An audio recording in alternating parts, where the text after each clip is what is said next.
اس چادر پر جو قرآن لکھا ہوا ہے، اب اس چادر کا حکم کیا ہے؟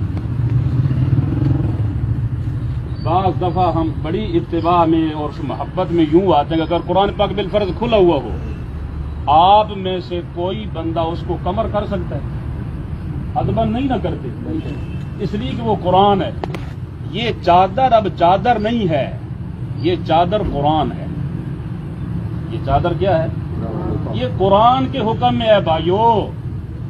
اس پر قرآن لکھ دیا گیا، ورق پر قرآن لکھو تو قرآن نہیں بنتا، کسی تختی پہ قرآن لکھو وہ قرآن بن جاتا ہے۔ قرآن صرف وہ نہیں ہے جو صرف گدوں کے اندر آ جائے اس کو قرآن کہا جاتا ہے۔ قرآن جہاں ہو وہ قرآن ہوتا ہے، جہاں لکھا جائے اس کی بے ادبی حرام ہوتی ہے۔ اب مثال کے طور پر میں آپ سے گزارش کرتا ہوں، یہ تنقید نہیں ہے، مسئلہ سمجھانا مقصود ہے۔ آپ قرآن پاک لے آئیں، قرآن پاک کو کھول کر یہاں رکھ دیں، کوئی رکھنے کے لیے تیار ہے؟ نہیں۔ جہاں میت کے پاؤں آ رہے ہیں وہاں قرآن رکھ دیں، کوئی رکھنے کے لیے تیار ہے؟ اس لیے ہر بندہ سمجھتے کہ وہ قرآن ہے، میں کیسے رکھوں؟ اس کو آپ قرآن کیوں نہیں سمجھتے یار؟ اس پہ قرآن نہیں لکھا ہوا۔ یہ دیکھو، یہ آپ کے سامنے لکھا ہوا ہے سورہ کیا نام اس کا، آیت الکرسی، یہ چاروں کل لکھے ہوئے ہیں اس کے اوپر۔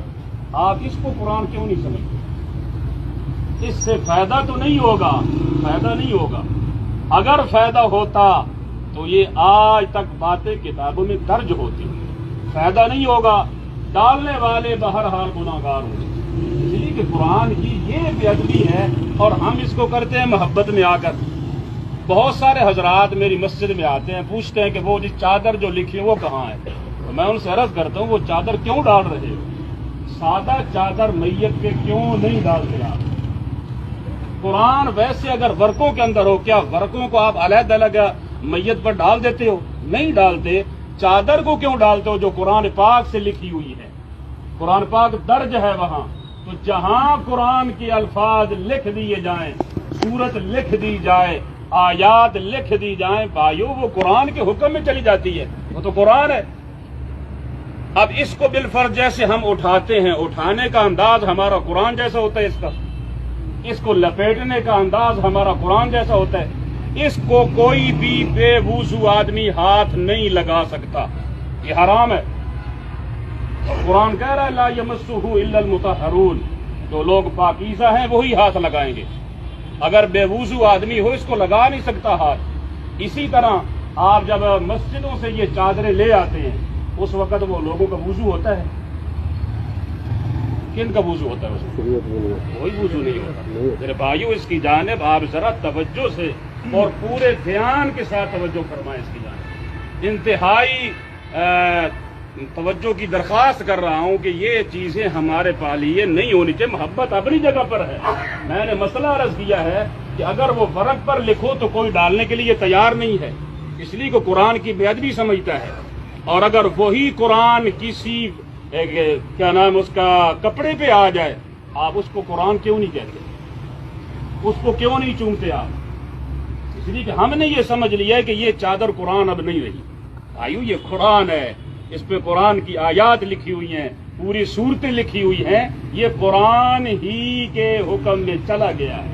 اب اس کو کوئی بے ادبی کے ساتھ نہیں اٹھا سکتا، کوئی بے وضو اس کو ہاتھ نہیں لگا سکتا، کوئی بھی پاؤں کی جانب، مثال کے طور پر زندہ آدمی ہو، زندہ آپ سو رہے ہیں، پہلے آپ ڈالیں اپنے اوپر کوئی دوسری چادر، اس کے بعد پھر وہ چادر ڈالیں جس کے اوپر قرآن لکھا ہوا ہے، وہ ڈالنے کے لیے تیار ہے؟ نہیں تیار۔ اس محبت میں یہ انداز اچھا نہیں ہے۔ محبت کیجیے، اللہ ذوالجلال والاکرام اس محبت میں اور اضافہ نصیب فرمائے۔ قرآن پاک کے ساتھ محبت کیجیے، لیکن ذرا سنجیدگی کے ساتھ بہت سوچیے۔